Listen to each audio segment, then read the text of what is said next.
Et les gars, avant de démarrer, je vous annonce que je mets en place une adresse mail pour l'aide et le conseil sur le choix du matériel. Vous avez pu le voir, ça fait plusieurs années qu'on teste énormément de matériel. On a aussi beaucoup de connaissances et de gens qui travaillent dans le milieu. Donc des gens que ce soit dans le milieu de la vente du matériel ou dans l'utilisation avec des militaires. Du coup avec Jordan, on a mis en place un système d'aide et de conseil pour le choix de votre setup pour créer votre carabine. Je vous explique. J'ai mis en place une adresse mail qui vous permet de rentrer en contact avec moi pour créer votre setup selon vos besoins. Ça va nous permettre d'échanger sur les besoins que vous avez en fonction du type de tir que vous faites, que ce soit TLD, chasse ou autre chose. En gros, je vais vous demander une participation de 50 € qui va permettre de procéder aux premiers échanges qui vont être vos besoins, vos envies au niveau du setup que vous voulez.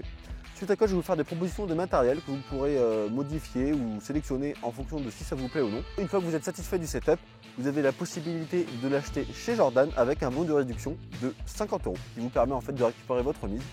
Donc voilà, c'est une possibilité pour vous d'avoir des conseils gratuits pour le choix de votre setup. Vous savez qu'on a testé énormément de choses. Donc ça va être vraiment très bien, ça permet vraiment d'avoir, pour les gens qui ne s'y connaissent pas trop ou qui ont peur de faire une erreur, un vrai choix éclairé avec quelqu'un qui s'y connaît un peu, avec Jordan aussi qui back up le truc derrière au niveau du choix du matériel. Donc je vous invite vraiment à envoyer un mail à l'adresse qui s'affiche pour avoir plus d'informations. Et sur ce, on passe à la vidéo. Donc pour cette vidéo, on est avec l'armurier national Jordan qui va nous présenter un peu du matériel qu'il a ramené. Donc l'idée en fait, c'est qu'il vient de faire un custom. Pour vous parler un peu de la carabine, l'histoire de cette carabine, c'est la première Remington 700 qui a été présentée sur la chaîne, c'est la première vidéo de la chaîne. Donc c'est une carabine qui avait bien tiré, je ne sais même pas son nombre de coups précis, elle devait avoir... Combien je t'avais dit qu'elle avait de coups? Je sais pas, 3000 et quelques. Ouais, dans les 3000 et quelques. D'ailleurs, ce qui pourrait revenir sur le débat du fait que la 308 dure super longtemps et tout. Ouais, parce que t'en as pas pris soin, c'est pour ça. Le soin avait été plutôt relatif. Ce qui fait qu'en fait, le canon ne groupait plus du tout, il y avait des traces de corrosion à l'intérieur. Donc deux choix s'offraient à moi. Premier choix, qui est le plus courant en France, revendre la carabine d'occasion en disant qu'elle a 50 coups, qui est le sport national ici. Ou second choix, la faire recanonner. Bon, elle est là, la fameuse Remington de nos amis de la Gauloiserie. Alors, on a dû se battre comme des groupies pour l'avoir celle-là. Le mec est devenu tellement un influenceur de qualité que tous les armuriers de France se battent pour l'avoir en client. J'ai bien essayé de lui proposer une petite accuracy internationale, mais le monsieur, il est près de ses sous, quoi.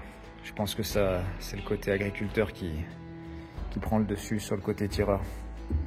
Donc on va démonter le rail maintenant.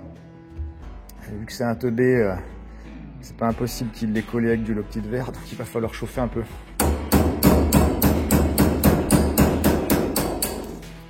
Ah bordel. Bon bah j'ai perdu l'axe. Pas grave, c'est pas ma carabine. Jordan, un brave viewer à nous vient te voir et te dit quel est l'intérêt d'un custom? Qu'est-ce que tu lui répondrais?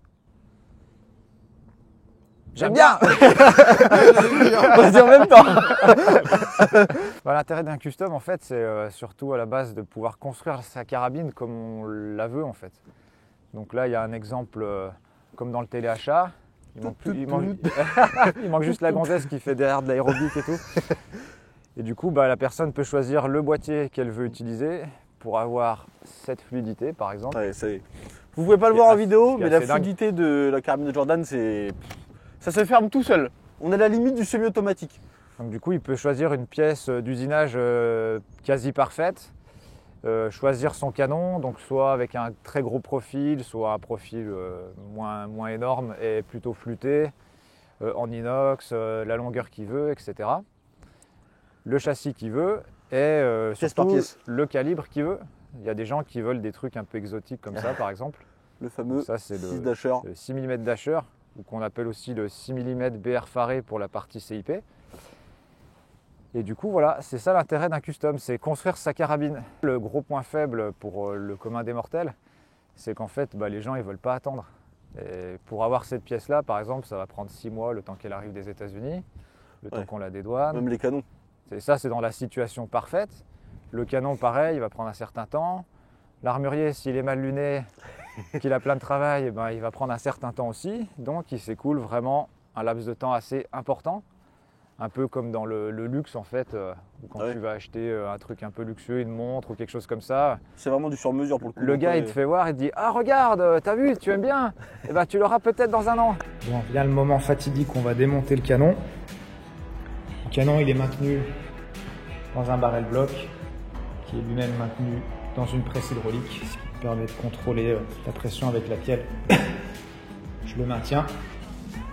Bon, si on le flingue, c'est pas trop grave parce qu'une fois de plus, c'est la carabine à Victor, donc on s'en branle. Mais le but, c'est de pas abîmer normalement. Prendre en compte que Remington, ils aiment bien serrer comme des malades, donc il faut mettre une rallonge, sans oublier les incantations ancestrales qu'on a apprises. C'est une sorte de rite chamanique, duquel on va entendre ces mots et va se dévisser en fait. Putain, l'enculé de fils de pute. Voilà. Et du coup, ça permet de rebondir sur la solution qui vient de sortir aujourd'hui chez Bergara. Ça va vous dire pareil, un téléachat. Waouh, avec ce nouveau custom Bergara, j'ai amélioré mes performances de 20%. Ah, si vous appelez le numéro qui s'affiche à l'écran, vous avez une réduction exceptionnelle pendant 5 minutes. 33 centimes plus coûte un appel. Et donc du coup, ça c'est la solution qui permet en fait aux gens qui sont plutôt pressés de base, avec un semi-custom entre guillemets, d'avoir un semi-custom au meilleur rapport qualité-prix. Action canonnée. Parce que l'action canonnée en fait, elle a un tarif qui est inférieur à celui de ce que l'armurier de base prendrait pour faire un canon en fait. Et c'est disponible. Pour 95% des tireurs, c'est déjà plus que bien quoi. Ah, les gens ne veulent pas attendre. Les gens préfèrent ne pas attendre, oui, voilà. C'est sûr. Et même au niveau du tarif, il n'y a pas match par rapport à un custom quoi. Et tu disais que ça marchait plutôt bien, donc bon. Ça marche plutôt bien. Donc ça va dire que c'est l'objet parfait pour le commun des mortels. En plus, il donne un petit chargeur sympathique avec. Et après, pour le gars qui veut son truc personnel, vraiment personnalisé de A à Z et de très très haute qualité, bah après il faut choisir un boîtier, choisir un canon, un calibre, un châssis. Si on peut y aller sans trop entrer dans les détails, on va voir vraiment ce qu'on va dire les actions un peu commerciales, je pense, avec tout ce qui est Tikar Remington, qui sont des actions de série qu'on va entre guillemets customiser parce que comme tu disais, tu peux la retravailler. C'est ce que tu fais. Alors en fait, à la base, les gens qui faisaient des canons par le passé en France ou même aux États-Unis, l'idée de base principale, c'était que le canon, en fait, c'est comme les pneus sur une voiture, ça a une durée de vie très limitée. Et donc du coup, en fait, les gens, ils n'ont pas envie de jeter leur carabine à la poubelle une fois que le canon est foutu. Donc l'idée, c'était de continuer la durée de vie, prolonger la durée de vie de l'arme. Sauf que maintenant, on vit dans un monde où l'électricité, ça coûte cher, les impôts, c'est impayable. Et tout ce qui va bien, les délais, etc. Donc du coup, maintenant, en fait, faire un canon, ça coûte quasiment aussi cher qu'une carabine. Donc l'intérêt, je pense que maintenant, il est vraiment surtout sur les pièces les plus haut de gamme possibles. Avec, acheter une vraie belle action qui va durer une vie, entre guillemets, puis changer les morceaux. Le marketing change, on n'est plus malheureusement dans la continuité et le prolongement de la vie d'une arme qui nous fait plaisir. Sauf s'il y a un attrait personnel comme pour toi. C'est vrai que moi c'est là en fait, parce que c'est une action Remington toute bête qui techniquement vaut rien, hein. C'est une action Remington comme une autre. Mais comme c'est ma première vraie carabine de TLD, je me suis dit bon, on peut pas la vendre d'occasion en disant qu'elle a 50 coups celle-là. Non, et puis te tient à cœur, je pense aussi, c'est peut-être ça l'idée quoi. Ouais. Qui venait déjà chez toi d'ailleurs, avant même qu'on se connaisse, pour la petite histoire. Incroyable. Le destin quoi. Le destin. Elle est revenue chez toi, bousillée, mais elle est revenue.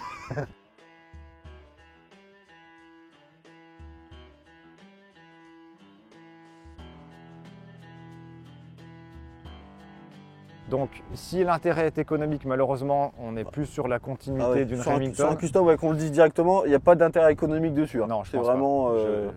Si vous cherchez de l'économie, il faut pas partir là-dessus. Je pense pas. Justement, il y a la grosse solution qui est proposée par Bergara maintenant. Du semi-custom. Et après, si on veut quelque chose de vraiment personnel et exceptionnel, on assemble en choisissant les pièces qu'on estime être les meilleures pour soi. Souvent, on voit sur internet les gens dire ouais, c'est quoi la durée de vie du canon? Moi, je vais préserver la vie de mon canon a 6000 coups, etc. Alors qu'en fait, c'est vraiment une pièce d'usure. Et en fait, il a une fenêtre dans laquelle il va être exceptionnel. Et après, en fait, à un moment donné, c'est fini, il ne se passe plus rien. Alors, ça dépend de ce qu'on attend. Il y a des gens pour qui faire un seul trou à 300 mètres type bench rest, c'est ça la précision. Et d'autres pour qui être dans une C50, c'est ça aussi la précision. Donc après, chacun a différentes attentes. Mais c'est une pièce d'usure, donc la problématique. C'est est-ce qu'on continue à garder une action industrielle assez basique et on réinvestit de l'argent dedans? Est-ce qu'on prend quelque chose d'exceptionnel et là ça vaut le coup de prolonger et puis de passer un certain nombre de canons en fonction du volume du tir bien sûr? Ouais, c'est ça. Ou est-ce qu'on prend quelque chose en fait qu'on peut considérer comme jetable puisque ça coûte moins cher qu'un canon custom? Oui, c'est clair. Une fois qu'il est cramé, on a juste à en racheter une en fait. Bon, il y a mon ami Victor qui vient de me dire qu'il avait besoin d'une boule, donc je vais m'occuper de sa boule au chaud, tranquille, dans l'atelier. Donc la finalité, ce sera ça.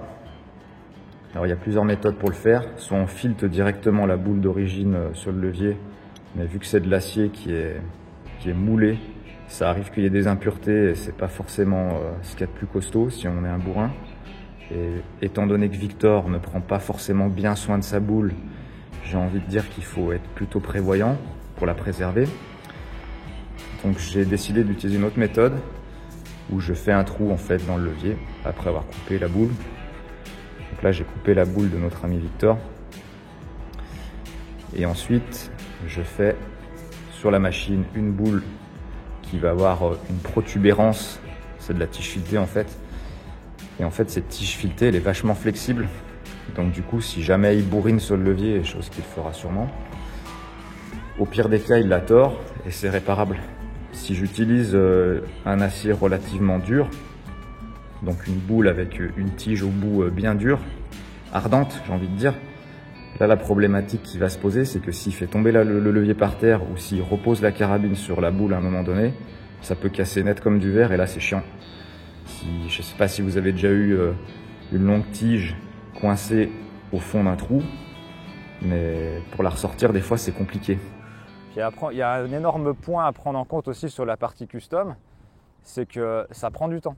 De plusieurs mois, voire même ça peut dépasser une année parfois sur des trucs où on cherche les pièces pendant très longtemps. Et ça traîne, c'est vrai que c'est devenu la norme. traîne. Maintenant, custom, une petite année, Ouais, c'est la norme. c'est la norme. Et après, il y a le passage au banc d'épreuve où soit on y va directement après avoir pris rendez-vous, soit on envoie les actions là-bas. Et après, là-bas, ils les passent aussi quand ils ont du temps. Quand tu vas là-bas, il y a des montagnes de carabines en fait. Donc, L'usine. le gars, il va pas prendre ta carabine, la passer devant la montagne qu'il a déjà à faire, c'est chacun son tour, quoi. Autre question intéressante, c'est qu'on voit souvent sur internet, notamment les groupes Facebook, qui sont quand même le repère des Golios pour certains, qui demandent sur les customs, est-ce que c'est intéressant de faire donc un chambrage custom, un chambrage qui ne soit pas aux dimensions CIP, c'est-à-dire aux dimensions standards de la cartouche, mais avec des modifications, souvent des vols libres allongés. Est-ce que tu trouves ça intéressant ou est-ce que pour toi c'est pas forcément utile? On a un problème législatif qui fait que toute arme commercialisée doit être éprouvée par un banc d'épreuve qui appartient à la CIP, enfin qui est membre CIP. Donc en fait, chaque chambrage, chaque chambre est standardisée selon des tables définies avec des cotes très précises, enfin relativement précises. Et du coup, on ne peut pas sortir de ces cotes-là. Il y a certains bancs d'épreuve qui acceptent des chambrages avec des cotes légèrement différentes de celles qui sont CIP de base. Par le passé, je sais que le banc d'épreuve de Saint-Étienne, ils éprouvaient, il fallait amener des munitions des calibres 10 Wildcat qu'on avait fait. Les fameux chats sauvages. Moi, à cette époque-là, je jouais à la Mega Drive, j'étais un enfant, donc je ne l'ai pas connu. Mais, et moi, je n'étais peut-être même pas né. C'est ce que des anciens m'ont raconté. Alors généralement, on aime bien être mini CIP, un chambrage plutôt serré. Ouais, c'est ce fameux chambrage match dont tu parlais. Optimiser un peu la feuillure, etc. quoi. Et après, il y a aussi l'autre chose qui est que sur les calibres plutôt modernes, je pense au C5 Creedmoor et ces choses-là, le chambrage d'origine est déjà bien en fait. Ouais. Parce qu'on parle souvent des chambrages custom pour par exemple des 308 pour un peu moderniser le calibre. Mais sur les calibres modernes. C'est vrai que les gens aiment bien faire ressortir un peu plus le projectile pour avoir pour gagner en volume de poudre. Ouais. C'est vrai que ça, c'est quelque chose qui est très demandé. Mais malheureusement, pareil, au banc d'épreuve, ils ont diverses jauges et ils contrôlent donc c'est pas que possible. toutes les cotes soient dans ces tolérances-là. C'est obligatoire en France sur les carabines? Toutes les carabines commercialisées en France doivent être éprouvées. Bon, comme ça, il n'y a pas de débat. Donc du coup, l'armurier, il ne prendra pas le risque de faire quelque chose de trop custom, de sortir de cette table-là, parce qu'il va prendre un refus et au final, l'arme, elle n'est pas commercialisable à la fin. Donc il n'y a pas forcément d'intérêt de faire ça.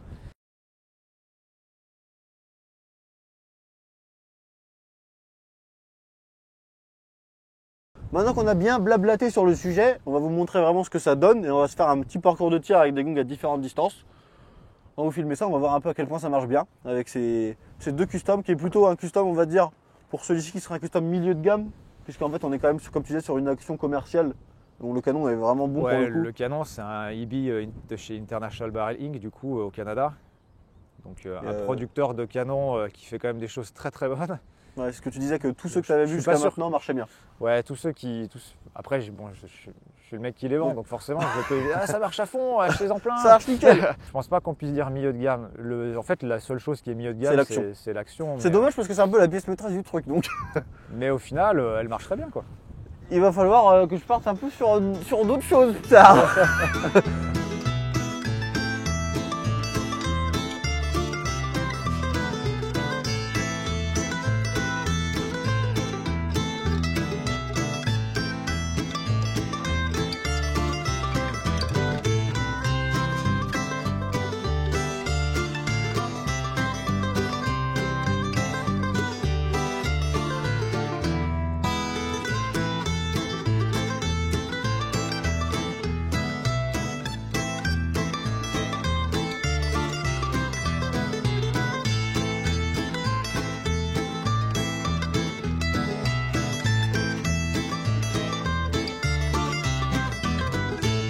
Du coup, on va tester les customs maintenant.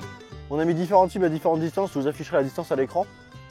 On va tirer un peu avec les deux pour voir à quel point ça marche bien. Sachant qu'aujourd'hui, il y a beaucoup de vent. Donc, ça complique la situation, mais c'est le jeu. Ça va faire un bordel monstre. Je vais prendre le frein de bouche dans le nez, mon vieux, ça va me réveiller. Je vais me mettre derrière.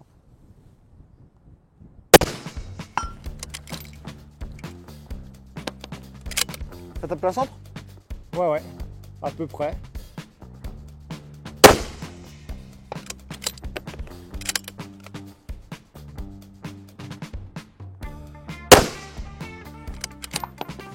Putain, faut les rester sur le 200 à la base. Hein.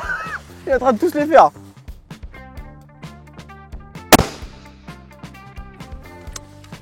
Impact. Putain, mais. T'as pas le temps de dire ouf, tout est touché. C'est un mec du PRS. Impact à 650 au premier. Ok. Météo, ok. Ah putain, faut être pressé. Hein.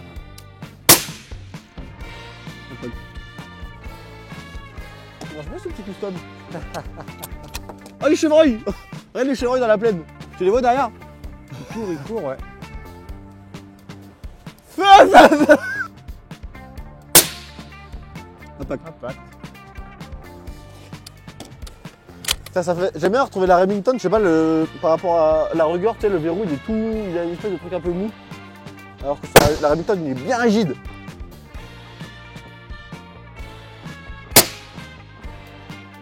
Oh.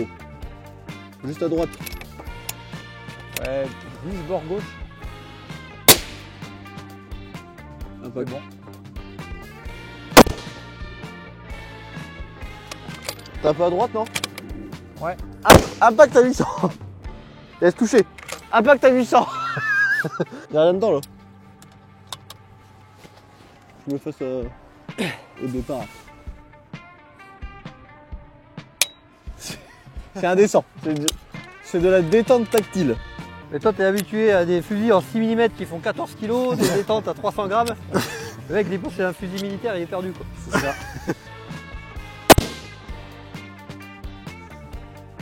Le recul, t'as l'impression que ça va pas tirer.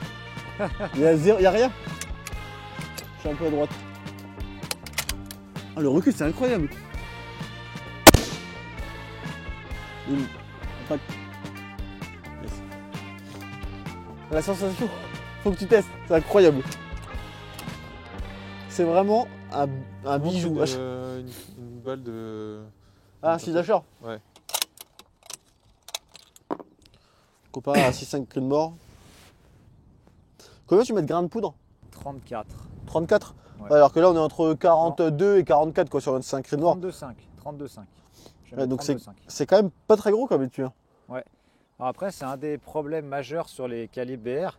C'est que du coup, vu que la douille est petite dans le chargeur, Ça merde. et ben des fois, Il y a une partie qui ça sert. Ouais, il y a tape une sur partie le du haut chargeur. canon, ça tape en bas. Ouais, t'as un bout de plastique à l'arrière du chargeur pour compenser le... Ouais. Ouais, c'est les petits calibres de bench rest comme ça, c'est vrai que l'alimentation par chargeur, elle peut s'avérer erratique, ouais. Et au niveau du développement de la charge et des groupements que tu as eu, ça a marché direct ou c'était Ouais, ça compliqué? marche direct. Ça marche direct? Ouais, ça marche direct. C'est comme le 6BR. Ça. Ceux qui ont eu l'opportunité d'en tirer des 6BR, c'est pareil. Je peux essayer? Bah oui, c'est quand même ta création. Hein? C'est ta création.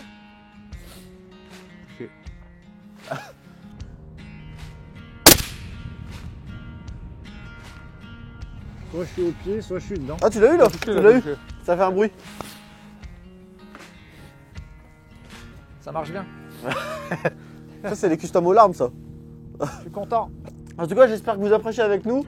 Profitez de cette météo estivale. Tu vas encore repartir avec des sacrés coups de soleil, hein. Il t'entend pas. C'est bien parce qu'il entend pas quand on lui parle. C'est drôle, il entend, mais il s'en fout. Il a une carabine à 12 000 €, mais il a un casque à 6,50 €. Tout le budget est passé à la carabine.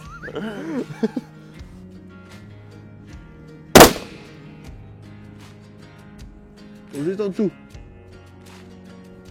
5 clics trop bas.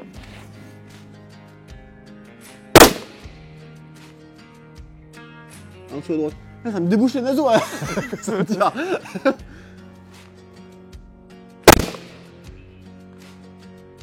Oh, juste au pied.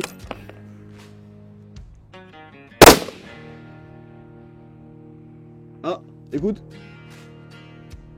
Touché. Le bas du Dedans. gong. Bas de gong. Tu dis écoute alors qu'il entend que dalle.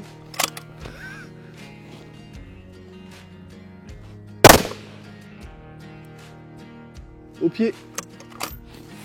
Ah, ça se balade là-bas. Ces petits calibres commencent à montrer leurs limites. Ouais.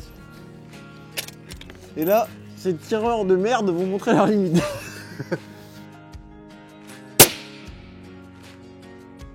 Oh. Ah. Juste au pied.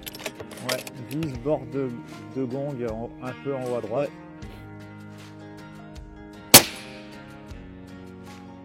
Ah. Impact.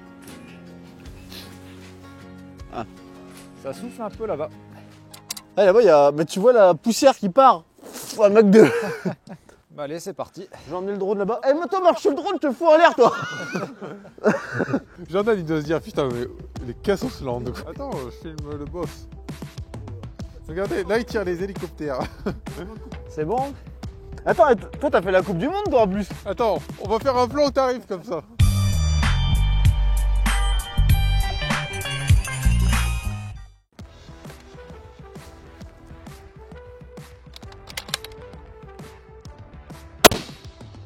En dessous. Impact. En dessous. Impact. La deuxième correction, c'est 1-2. T'es passé en bas. La troisième correction, c'est 2.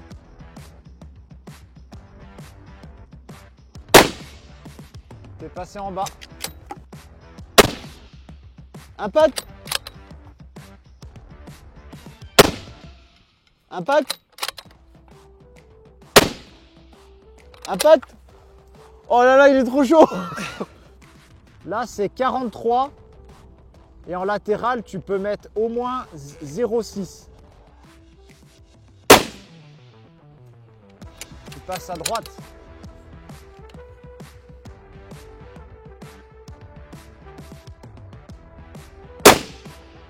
Impact.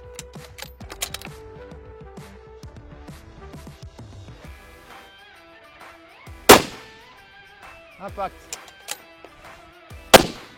Impact. Impact.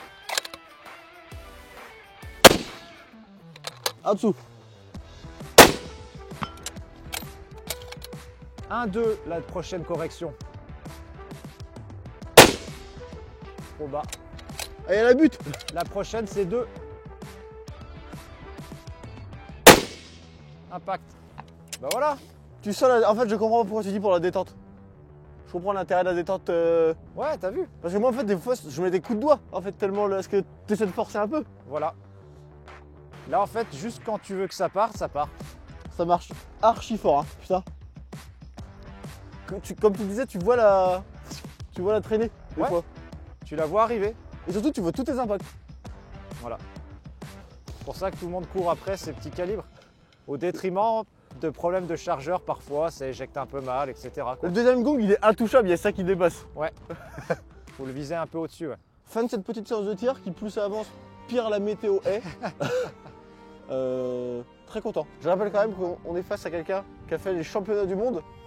Et pas sur le quasi champion du monde, fermier. Non, je me suis fait massacrer moi au beau championnat du monde. Ils sont chauds les gens. Ouais. Je suis nul à côté de ces gens-là. Il y a des gars qui font que ça. Hein. Ouais. Donc, En tout cas, pour en revenir au custom, ça fait très plaisir, surtout en fait d'avoir une carabine qui est entre guillemets unique. C'est vraiment ça qui est agréable. C'est ma carabine à moi tout seul. Bon Jordan, merci beaucoup pour ce magnifique travail. Merci à toi de m'accueillir par ce merveilleux temps. Le temps du secteur qu'on va user, comme ça dans 1 an le canon est mort et puis hop on en remet un. C'est la vie. C'est la vie. C'est l'idée, C'est une pièce d'usure. Merci d'avoir regardé les vidéos et à la prochaine.